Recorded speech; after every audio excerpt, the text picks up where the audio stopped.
Hello everyone, it's Drifter here, and we're back for another accessible travel episode. We're talking about Vienna, the capital of Austria, and general tips that you're going to want to know if you are coming to Vienna as a wheelchair user, a blind or partially sighted person. And the first thing is great news, because pretty much everything is accessible, but the only catch is you do have to let them know you're coming beforehand. If you do just show up, they can still let you in, but it certainly won't be as streamlined as possible. Now, one little disclaimer, the Opera Tour is not accessible for wheelchair users, but everything else is. And with regards to blind or partially sighted people, it is all accessible, but you are going to want to book it in advance. You can go to a nice tour of Schönbrunn, but you are going to have to let them know you're coming, and you will actually get a private tour, especially for blind or partially sighted people. Number two is going to be get all of your legal documentation ready. Now, this is a bit of a given when you go to a new country, because it's always going to be a little bit different with IDs and stuff. However, what is worth noting is a lot of attraction is going to be a very big discount for people in a wheelchair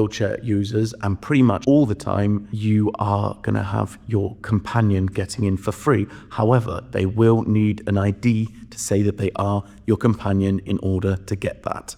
Tip number 3 for Vienna accessible travel is actually going to be to think about what time of year you come here. We've talked about accessibility all over the city with regards to transport and the tourist attractions, but what we didn't really talk about is how busy the city is, how claustrophobic it can feel. And this is why the third tip is rethink about when you come. Now, of course, the Christmas markets are a very big draw to Vienna tourism, and that might be the time you want to come, and fair enough if you do. But please note that all of the disabled-friendly things we talk about do become a lot more difficult at this time of year. For example, there'll be long queues for the lifts. There'll be long queues to get onto the subway trains also. If you're not absolutely coming to the city for the Christmas markets, then I would actually advise that you come in the off season, which is actually in the height of summer or sort of around March, April kind of time. Regards to coming in the summer, it does get very hot in Vienna, but you'll be very pleased to know that there are lots of disabled friendly